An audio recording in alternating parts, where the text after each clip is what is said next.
marii Amsterdam kan irratti wanni guddoon anu badhe ummati Oromoo ummati dammaqee gaafachuuf duubatti hin deebine garaagarummaan Oromoo fi Itoophiyaa keessatti South and North politics politika kaabaati politika kibba jedhanii jira politika kaabaa keessatti namsi dur deem tokko gaafachuun hin danda'an mareet ayitaarras nugus ayikassasedha nugus woo yetta jala jigu malee gaafachuun dhowwa Oromoon ammoo sirni gadaa keessatti abba gadaa yoonni waballees teessifte what the hell is wrong with you gaafatta wanni ummata Amsterdam irra argin gaafi akkasi gaafachuun keessa we appreciate that political maturities ummati akka sabaat akka society guddachuuf maturity qabaachuuf yaad nama jalqabin dhageettaa jechuudha dhageettee sirrii ta'e gubatteen duub gar kritismii ceetaachuu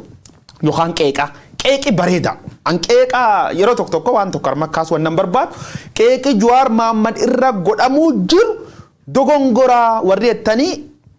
Z tani lafketan you are completely wrong Jawaar Mohammad ilmi namaati in dogongor Jawaar Mohammad ilmi namaati in midhaasa jechu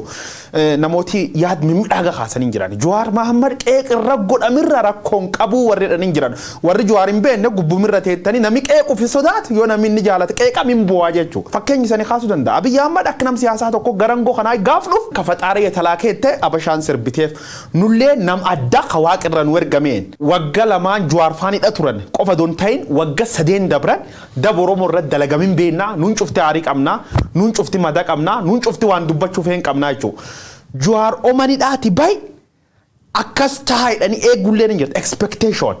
Jawaar ammoo manidhaati beennaani akka nu jennu sun ta'uu dhabuun namooti mufachii jiraachuu qabdi Jawaar kakalee moo hardhaati waan jedhaallee gaafachuun barbaachisa Jawaar kalee an independent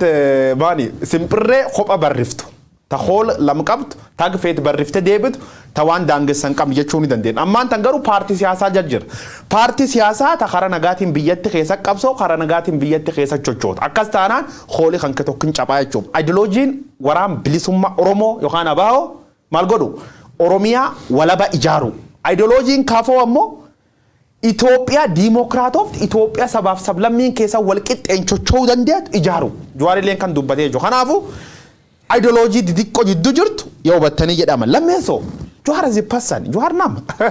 anillee nam Jawaarillee nam eenyullee nam nami ammoo ilaalchi gargara qaba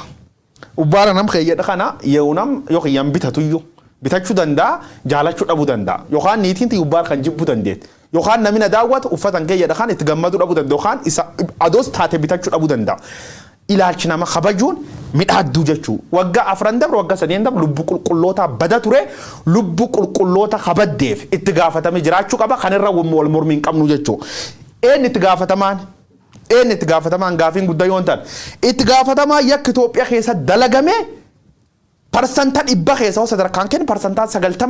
murn Abiy Ahmad bulchu Oppidio duri bilchiginaan maan tanaati jedhee amanallee nak dhuunfaat because mootummaa isii tarka qaba lubbu lamiilee tisuuf assignment kan kennan fishka biyyatti afuufte seer qabachiifte qabaj Oppidio yookaan bilchiginaa qabachiisuu dandeenyetti gaafatamii bilchiginaa bir jira tan armad dabarraa jiru sadeesso solution amma banne jirra nuun cufti wal balleessuu jirra Oromiyaa keessatti wanta ajaa'iba waggootanii 27 darba ye'uun wayyaaneen nu jeessa ture waggoottan 17 dura dargiin nu jeessa ture waggoottan 40 dura Hayila Sillaaseen nu jeessa ture waggoottan achiin dura Minilik ijoolleen isa maani warri kaaba walumaanteen wadha ture achiin durallee Teediroos Kaasaa Wagaashee Goobazee Gaxxoo Yohaannis the fourth namni nu jeessin hin jiru jechuu amma furmaati maali gaafiin jalqaba furmaati maali yeun ongee yaduf dokaan lolaa nu fudhati kanaafu bishaan nuun deema kan akkamii keessa baana irratti wal falmuu dandeenyu balbaltan nu cufanii fakkeenya man kan keessa nu dhani istuudiyoo nu keecimna kan yeun armaan cabsine baanaa jechuu danda'a an armaa miti dudduubaan cabsine baanaa jechuu danda'a huwwal nu dhabsiisuun qabu jechuu waliigaltee jiraachuu qabu waliigalteen abaarsaa miti dhugasitti malaal watoksitti waliigalteen firqan ke qof waliin mari'atu waan tokko siyaasa Oromoo keessa yeroo du siyaasa Oromoo dhufin dhufan kufa yeroo dhufin dhufan kufa siyaasa bi sadii fakkeenyi sani kaase dubbadha waraan achas gadaanan keessatti Sudan kibba Libya Itoophiyaa caala namni wal balleessin jira Afrika maaliif kunno Ukraine jinni dhaquun qab Afrikum tannan Afrika hoobat gurraacha kiyya Afrika keessa biyyoota sadeen caala namni wal fixin jira Libya Sudan kibbaatiif Itoophiyaa caala Libyaan Muhammad Gaddafi kufeegi wal balleessiteen booda gareen Tripoli fi Benghazi waliin teette mari'attee mootummaa tokko dhaabattee jechuudha. Wal ijjeesuu, wal barreessuu, wal barbadeessuu hin jira dhumirratti mariittiin dhuf namni wal ijjeessatu qalubba gamballeessin dhuf Suudaan kibba fudhachuu dandeenye Salva Kiir President Riek Machar addunyaa waliin dhoftee walti dhufan TPLF biyyumteen fudhanna kaab Itoophiyaa nu kibbi jira kibbaaf jiddu galees biyyatti jira kaab Itoophiyaa keessatti TPLF sanyi bineensaati budaa edhanii duguug sanyi miidiyaa guutuun Itoophiyaan guutuun itti duulte mootummaa biyyaa amma waliin kor harka qabu Abuja kor gubba turu miidiyaaleen gabaasa turanii Finfinnee Obasaa Joon ergamtoota adda Ameerikaa sadii marii gubba jiranii jechuudha kanaafuu negotiation seenuuni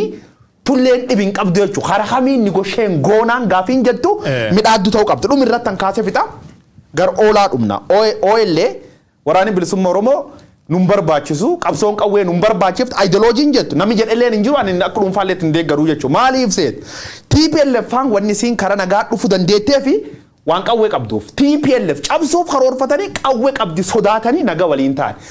gareen Liibiyaa Tripooli jirtu garee Bengaazii cabsuu barbaadde qawwee qabdi dur dhaabattennaan naga waliin teette murteeffatte Suudaan kibbaa President Salva Kiir Dr. Riek Machar balleessuuf dhufe gareen isaa qawwee loltennaan nagaan taa'e jechuudha